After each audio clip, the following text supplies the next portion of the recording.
ቅዳሜ ገበያ።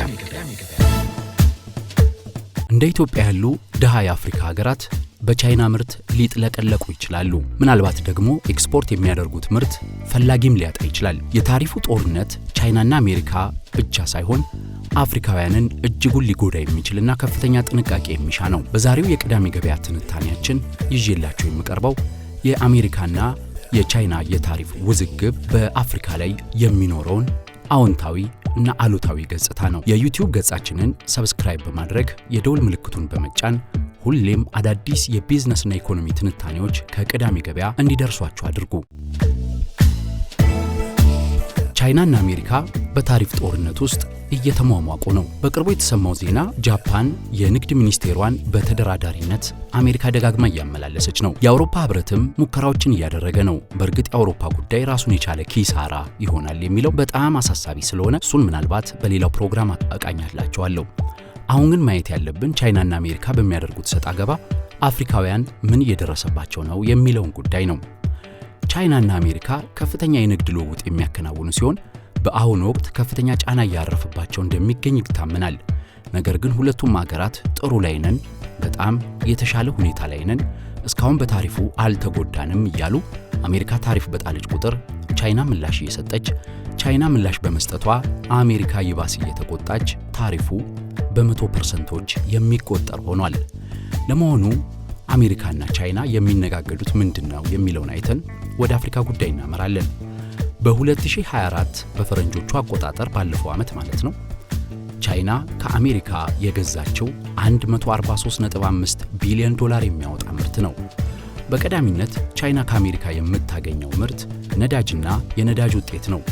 ይህም ቻይና ከአሜሪካ ከምትገዛው 10.7 በመቶ የሚይዝ ሲሆን በየዓመቱ 13.4 ቢሊዮን ዶላር የሚያወጡ የነዳጅና የነዳጅ ውጤቶችን ከአሜሪካ ትገዛለች።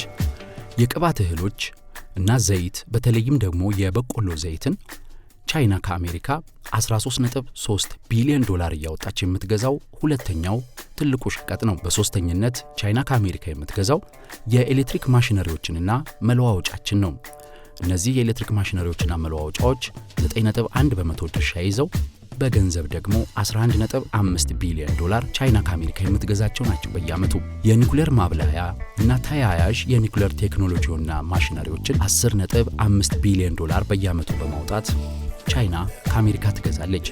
እንዲያውም ኒኩሌር ዘርፍ ላይ አሜሪካ ከፍተኛ ማዕቀብ ስለጣለችና ቻይና በወታደራዊም በቴክኖሎጂም እንዳትገዳደራት እቀባ ስላደረገች ነው እንጂ ቻይና ከአሜሪካ ከዚህ በላይ መግዛት ፍላጎት አላት። አውሮፕላንና መለዋወጫዎች ሌላኛው ትልቁ ደረጃ ላይ የሚቀመጡት ሲሆኑ ቦይንግ በተለይ እየተስፋፉ ላሉት የቻይና የአየር መንገዶች ከፍተኛ ሽያጭ እንደሚያከናውን ይታወቃል።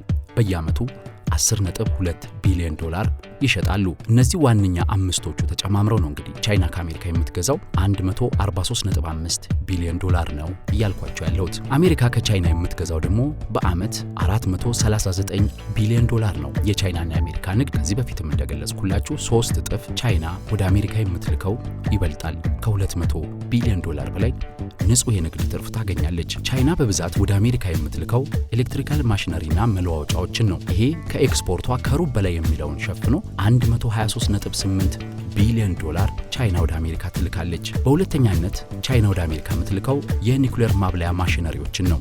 እነዚህ 18 በመቶ ድርሻ ሲይዙ 82 ቢሊዮን የአሜሪካ ዶላር ታገኝበታለች ቻይና።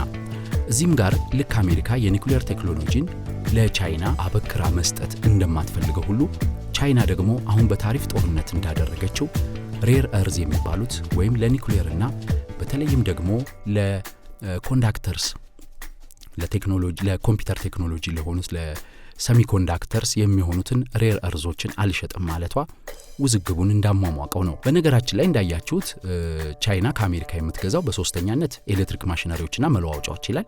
አሜሪካ ደግሞ ከቻይና የምትገዛው በአንደኝነት የሚቀመጠው ኤሌክትሪካል ማሽነሪዎችና መለዋወጫዎች ናቸው። ተመሳሳይ ነገር ነው ወይ የሚሻሻጡት የሚለውን እንመልከተው። ማሽነሪዎች የሚባሉት ቻይና ወደ አሜሪካ የምትልከው ስልኮችን፣ ላፕቶፖችን፣ ቴሌቪዥን እንደ ኤር ኮንዲሽነር፣ ፍሪጅ፣ ስቶቮች የመሳሰሉ የቤት ውስጥ የኤሌክትሮኒክስ ውጤቶችን፣ ትራንስፎርመር የመሳሰሉ የኃይል ምርቶችን ለቴሌኮም የሚሆኑ ሞደም የመሳሰሉትን ኢኩዊፕመንቶች፣ በኃይል ዘርፍ ላይ እንደዚሁ ሶላር፣ ባትሪ እና ሰሚኮንዳክተር ውጤቶችን ነው ቻይና ወደ አሜሪካ የምትልከው። አሜሪካ ደግሞ ወደ ቻይና የምትልከው ትንሽ ረቀቅ ያሉትን የሰሚኮንዳክተር ያለቀላቸውን ሃይ ኢንድ የሆኑትን ማለት ነው ቺፕሶችን፣ ኤሮስፔስ እና የራዳር ቴክኖሎጂዎችን፣ የአቪዬሽን ቴክኖሎጂዎችን፣ የሜዲካል ላቦራቶሪ እቃዎችን እንደነ ኤምአርአይ የመሳሰሉ ማሽነሪዎችን፣ ሮቦቲክስ እና የኤሌክትሪክ ተሽከርካሪዎችን የመሳሰሉት ነው። ስለዚህ ተመሳሳይ ይሁን እንጂ አንዱ ግብአት ከቻይና ወደ አሜሪካ መጥቶ ተመርቶ የሚመለስ ነው ማለት ነው። በኒኩሌርም ረገድ ቻይና የኒኩሌር ማብላያ ጣቢያዎችንና የኒኩሌር ኃይልና ሌሎች ማምረቻ ጣቢያዎች የሚያስፈልጉ ግብአቶችን ስታመርት፣ አሜሪካ ደግሞ ዋናውን ላቅ ያለውን ቴክኖሎጂ ነው የያዘችው። እንግዲህ ተመሳሳይ ምርት የሚመስሉት አንዱ በአንዱ ሀገር የበለጠ ጎልብቶና ዳብሮ የሚመለስ ነው ማለት ነው። አንደኛው ኤሌክትሪካል ማሽነሪና መለዋወጫ፣ ሁለተኛው ኒኩሌር ማብላያ ነው ብያቸዋለሁ። አሜሪካ ከቻይና የምትገዛቸው ምርቶች በሶስተኛነት የሚቀመጡት የልጆች አሻንጉሊቶች፣ መጫወቻዎች፣ የስፖርት ዕቃዎች ሲሆኑ $30 ቢሊዮን ቻይና ገቢ ታገኝበታለች። የፕላስቲክ ውጤቶች $19.3 ቢሊዮን፣ የቤት ውስጥ ፈርኒቸሮች ደግሞ $18 ቢሊዮን ለቻይና የሚያስገኙ ናቸው። እንግዲህ ቻይናና አሜሪካ የሚነጋገዱት እነዚህ ነው። በእነዚህ መሃልም ቢሆን እኛ አፍሪካውያን እጃችን አለበት።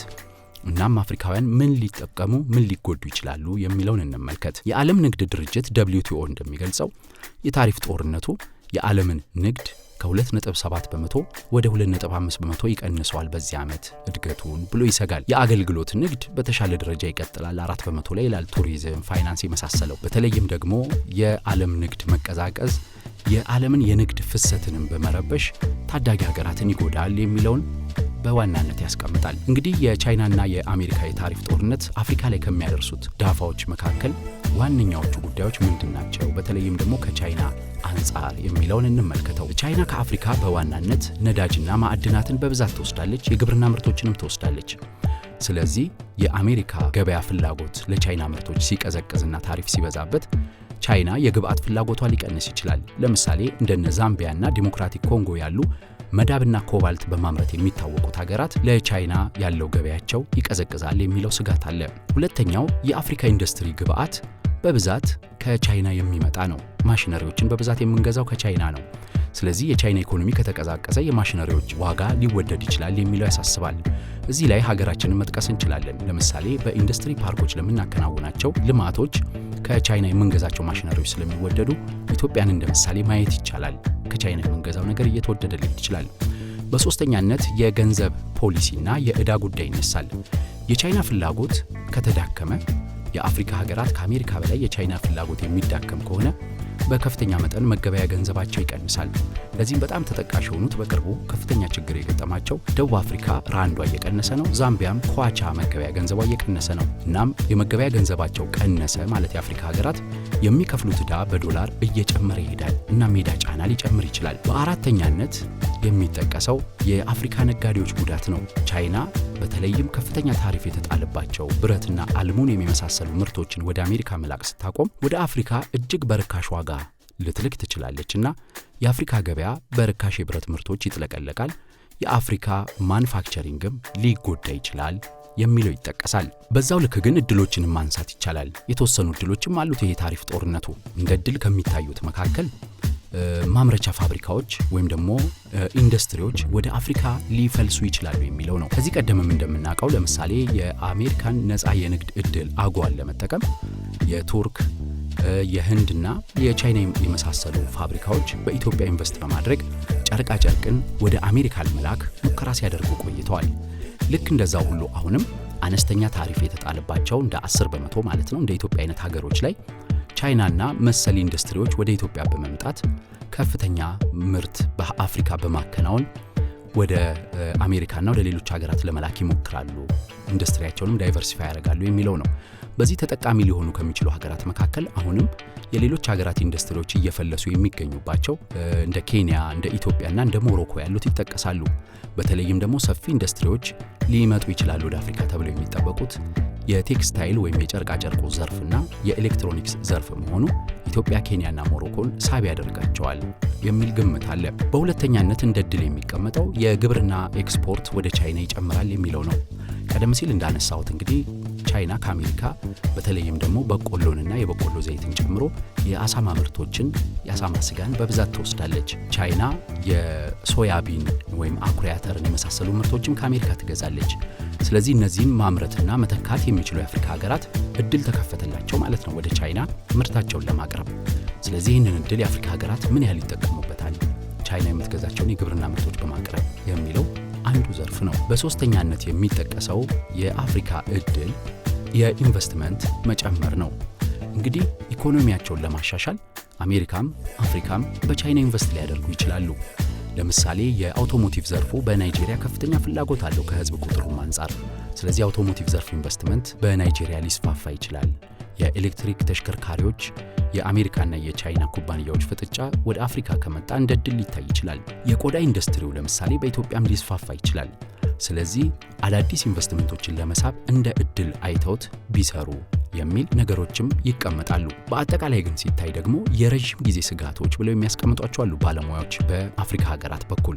አንደኛው የአፍሪካ ሀገራት ቻይና ወደ አሜሪካ ምርቶቿን መላኳ ከቀነሰና የአፍሪካን ገበያዎች ማጥለቅለቅ ከጀመረች አፍሪካውያን የቻይና ጥገኝነታቸው ይጨምራል የሚል የረጅም ጊዜ ስጋት አለ። ምክንያቱም አሜሪካና ቻይና እንደዚህ ሰጣ ገባ ውስጥ ከሆኑ ቻይና አማራጭ የገበያዎች ማማተር በጣም ትኩረቷንም ወደ አፍሪካ በማድረግ ልትሰራ ስለምትችል የአፍሪካ ኢንዱስትሪ የአፍሪካ የቢዝነስ እንቅስቃሴን የሚያዳክሙ የቻይና ጥገኛ የሚያደርጉ ምርቶች በብዛት ወደ አፍሪካ ሊጎርፉ ይችላሉና ጥገኝነታችን እንዳይስፋፋ በረጅም ጊዜ አቅደው አፍሪካ ሀገሮች ሊሰሩበት ይገባል የሚለው መልእክት አንደኛው ነው። የረጅም ጊዜ ሌላኛው ስጋት የሚቀርበው ደግሞ የዓለም እድገት ቅናሽ ማሳየቱ ነው።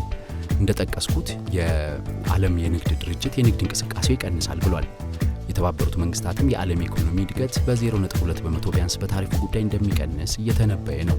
እናም የታሪፍ ጦርነቱ ዳፋው ለአፍሪካ ሊተርፍ ይችላል። አፍሪካ ደግሞ በዚህ መዳከም ውስጥ ኤክስፖርት የምታደርጋቸው ምርቶች ገዢ የማጣት እድልም ሊያጋጥማቸው ይችላል። ስለዚህ የዓለም ኢኮኖሚ ጉዳት ስለሚገጥመው አፍሪካውያን ከዚህ አንጻር ማሰብ አለባቸው። እንደ አማራጭም ነፃ የአፍሪካ የንግድ ቀጠናን ወይም ሲኤፍቲን በደንብ ቢጠቀሙ ጥሩ ነው የሚለውና ከዚህ ጋር የተያያዙ የመፍትሄና የፖሊሲ ስልቶች መቀመጥ አለበት የሚለው በሁለተኛነት የተቀመጠው ነው። በሶስተኛነት የረጅም ጊዜ አፍሪካ ስጋት ተብሎ የተቀመጠው የፖሊሲ ፈተና ነው። በዚህ የታሪፍ ጦርነት ውስጥ ሀገራት ከማን ጎን ይሰለፋሉ?